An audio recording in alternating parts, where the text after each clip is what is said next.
إن الحمد لله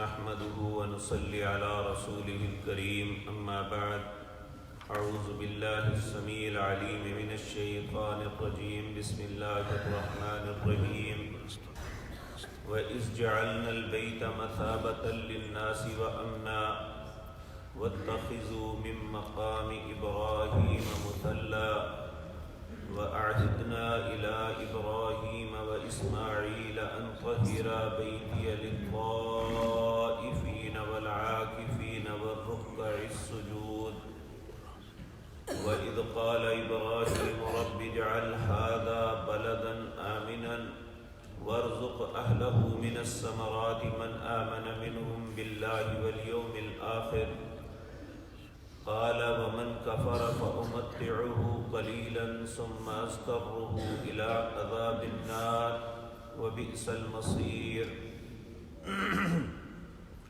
وإذ يرفع إبراهيم القواعد من البيت وإسماعيل ربنا تقبل منا إنك أنت السميع العليم ربنا واجعلنا مسلمين لك ومن ذريتنا أمة مسلمة لك وأرنا مناسكنا وتب علينا إنك أنت التواب الرحيم ربنا وابعث فيهم رسولا منهم يتلو عليهم آياتك ويعلمهم الكتاب والحكمة ويزكيهم إنك أنت العزيز الحكيم. حضرات محترم، پچھلی آیت میں اللہ رب العزت نے سیدنا ابراہیم خلیل اللہ کو جن آزمائشوں میں، جن امتحانوں میں مبتلا کیا تھا، ان کا تذکرہ کرنے کے بعد کہا کہ ہم آپ کو دنیا کے لیے، لوگوں کے لیے امام بنانے والے ہیں،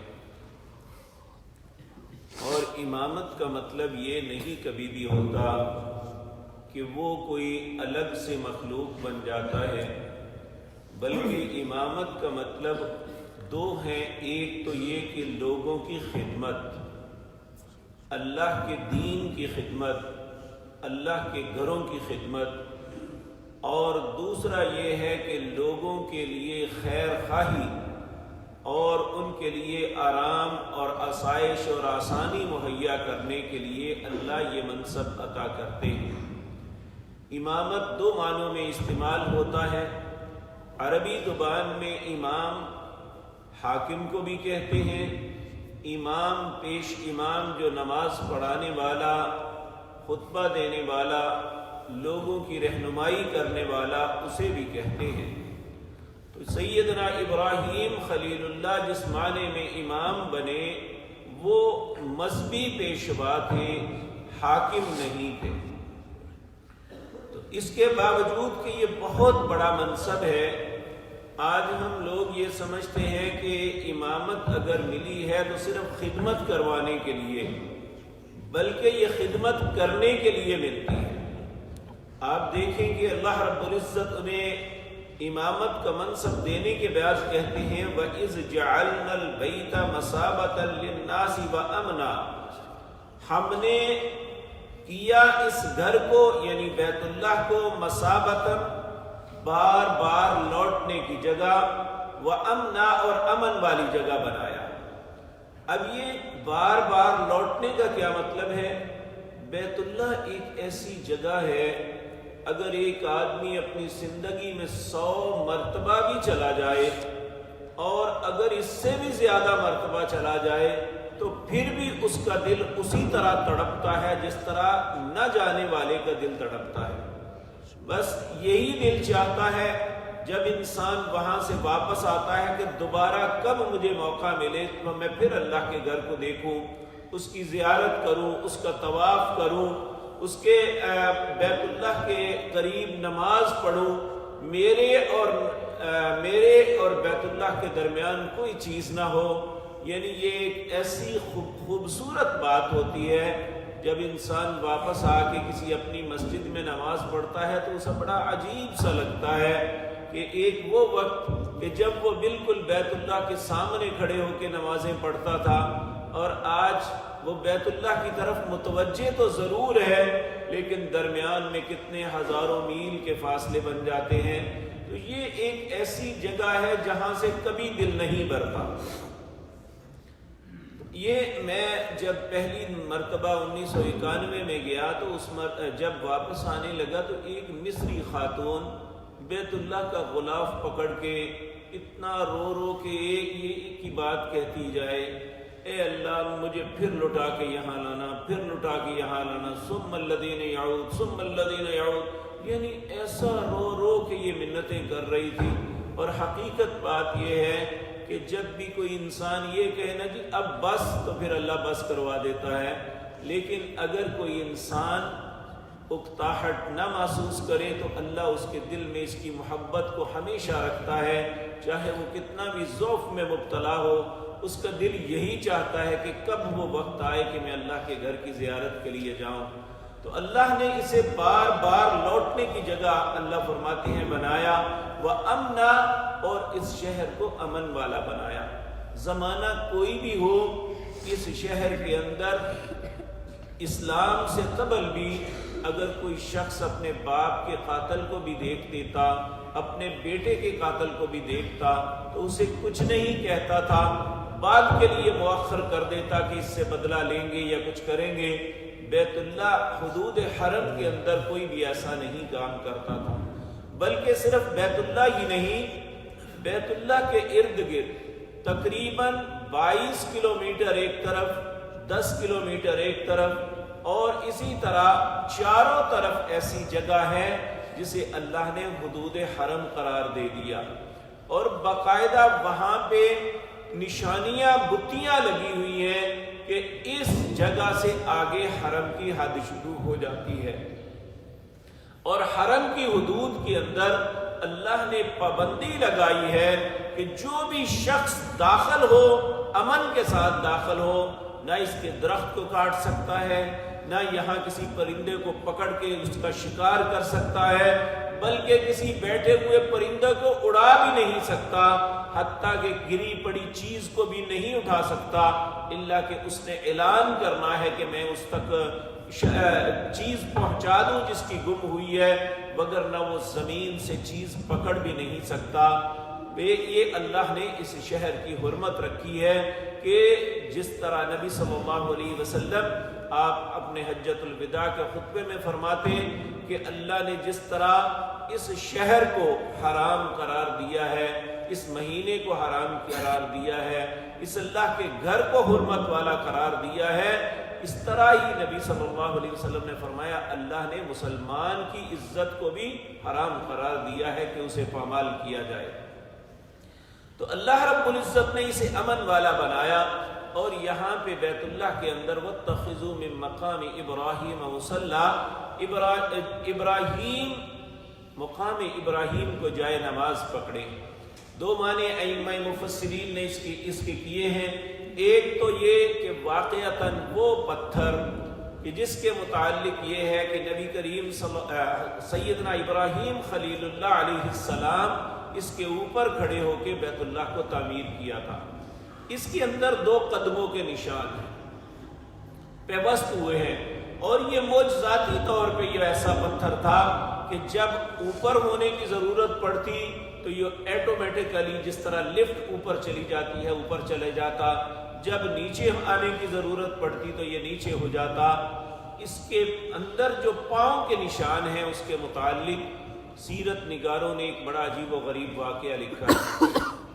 کہتے ہیں کہ نبی کریم صلی اللہ علیہ وسلم جب بالکل چھوٹے تھے تو ان کے دادا محترم آپ کو لے کے بیت اللہ کے صحن میں روزانہ آتے اور اپنا قالین بچھاتے، آپ کے سارے بچے ارد گرد بیٹھتے تو نبی کریم اپنے دادا کی گود میں بیٹھا کرتے تھے۔ تو بعض چچا ان باتوں کو برا جانتے ہوئے انہیں ہٹانے کی کوشش کرتے تو آپ کے دادا کہتے اس میرے بیٹے کو چھوڑ دو، یہ جہاں بھی بیٹھتا ہے بیٹھنے دو۔ کیونکہ عربوں میں جہالت کے اندر بھی اپنے باپ کا احترام اتنا ہوتا ہے کہ کوئی شخص اپنے باپ کے سامنے بلند آواز سے بات نہیں کرتا، اس کے ساتھ بیٹھنا اس کی توہین سمجھتا ہے، بلکہ انتہائی مؤدب ہو کے اپنے ماں باپ کے سامنے کھڑے ہوتے یا ان سے بات کرتے ہیں۔ ایسے ہوتا ہے کہ باپ کو دوبارہ پوچھنا پڑتا ہے کہ تم نے کیا بات کی۔ وہ بلند آواز میں باپ کے سامنے بات کرنا بھی جرم سمجھتے ہیں۔ آپ دیکھیں کتنے بڑے امام ہیں۔ امام عبد الرحمن سدیس حفظہ اللہ، ان کا باپ ایک چرواہا تھا، فوت ہو گئے ہیں، تو ان کے متعلق آتا ہے کہ انہوں نے کبھی بھی باپ کے سامنے بیٹھ کے بات نہیں کی۔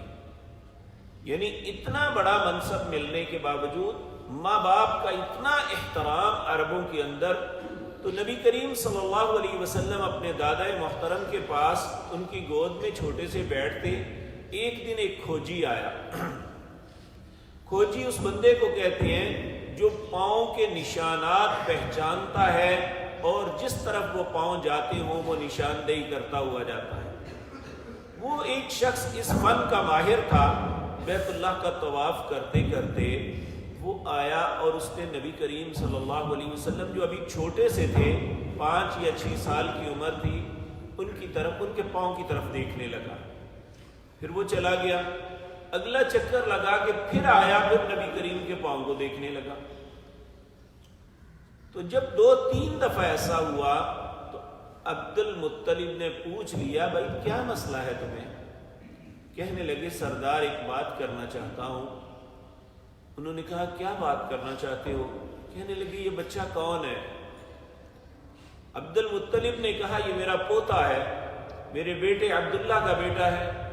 کہنے لگے ان کے پاؤں جو ہیں اور وہ جو مقام ابراہیم کے اندر پاؤں پہ وسط ہیں، یہ دونوں ایک ہی طرح کے پاؤں بنے ہوئے ہیں، حالانکہ اس وقت آپ بالکل بچے تھے، یعنی 5-6 سال کے۔ اس کے باوجود اس نے کہا کہ ان کے پاؤں اور سیدنا ابراہیم خلیل اللہ علیہ السلام کے پاؤں ایک جیسے ہیں۔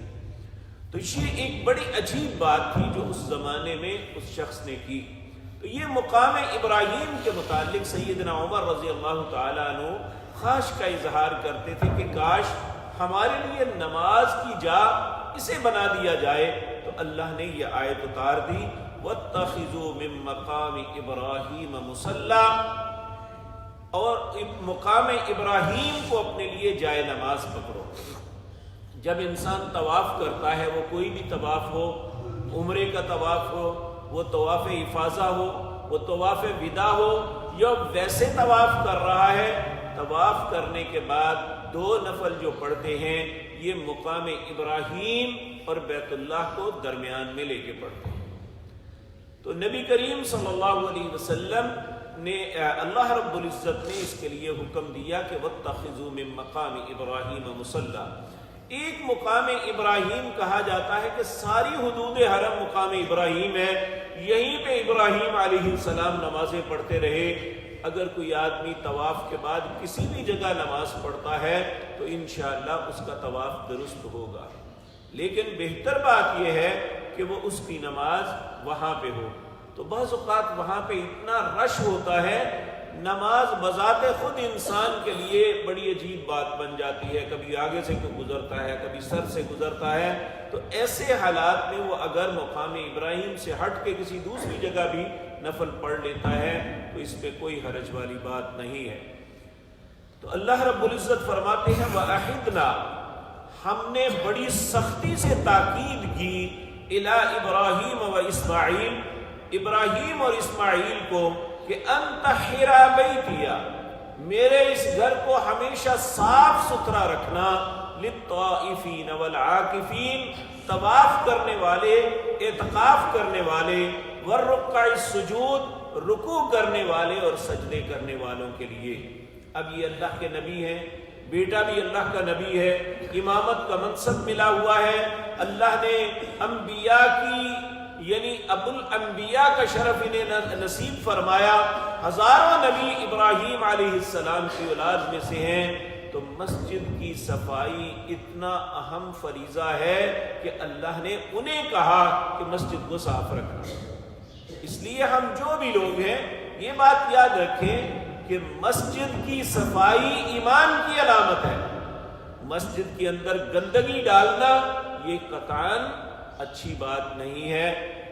بلکہ ایک مرتبہ امام بخاری رحمۃ اللہ علیہ مسجد میں تشریف فرما تھے.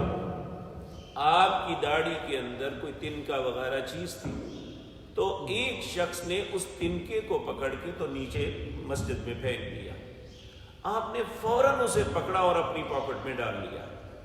اس نے کہا کہ یہ کیا؟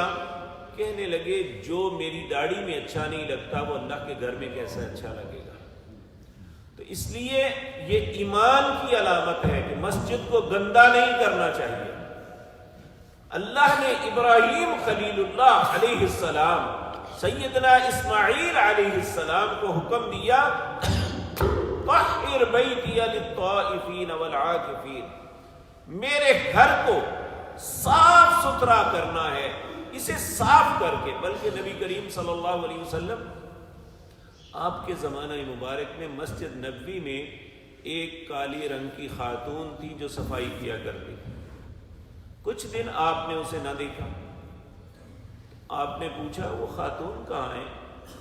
لوگوں نے کہا کہ یا رسول اللہ وہ تو فلاں رات فوت ہو گئی تھی. آپ نے فرمایا مجھے کیوں نہیں بتایا؟ کہا ہم نے مناسب آپ کو نہیں سمجھا کہ آپ کو تکلیف دے، ہم نے اس کا جنازہ پڑھ کے اسے دفن کر دیا. آپ نے فرمایا تمہیں اس کی عزت کا نہیں پتا، اللہ کی نظروں میں اس کی کتنی عزت تھی. وہ مسجد کی صفائی کیا کرتی تھی، تو مجھے اس کی قبر پہ لے کے چلو. نبی کریم صلی اللہ علیہ وسلم نے اس کی قبر پہ جا کے اس کا جنازہ پڑھا. یعنی اتنی اہمیت ہے مسجد کو صاف رکھنے والوں کے لیے. اور اگر ایک آدمی اس کے بالکل خلاف کام کرے تو پھر لازمی بات ہے اللہ ناراض ہوتے ہوں گے. اس لیے مسجد میں کبھی یہ کوئی چیز کھا کے اسی طرح پھینک دینی یا ویسے گند ڈال دینا، گندے پاؤں کے ساتھ مسجد میں داخل ہونا، یہ ساری ایسی باتیں ہیں جس پہ اللہ کی ناراضگی ہوتی ہے. اسے جہاں تک ممکن ہے اللہ کے گھر کو صاف ستھرا رکھنا چاہیے، تاکہ جب کوئی انسان رکوع سجدے کے اندر جائے اسے تکلیف محسوس نہ ہو، بلکہ وہ خوشی کے ساتھ اللہ کی تسبیحات کرے، سجدے کے اندر اپنا وقت گزارے، رکوع کرے، قیام کرے. اللہ کے گھر میں آ کے اسے ایک راحت ملے، نہ کہ وہ اپنے ناک کو پکڑ کے بدبو سے ہی تنگ ہوتا ہوا واپس چلا جائے. ایسا نہیں ہونا چاہیے، کیونکہ اللہ رب العزت یہی چاہتے ہیں طہر بیتی، میرے گھروں کو صاف ستھرا رکھو. اور ابراہیم اور اسماعیل کو اپنے سب سے مقدس گھر بیت اللہ کی صفائی کا حکم دیا کہ طہر بیتی للطائفین والعاکفین والرکع السجود. اللہ ہمیں بھی اپنے گھروں کی آبادی اور اس کو صاف رکھنے کی توفیق عطا فرمائے.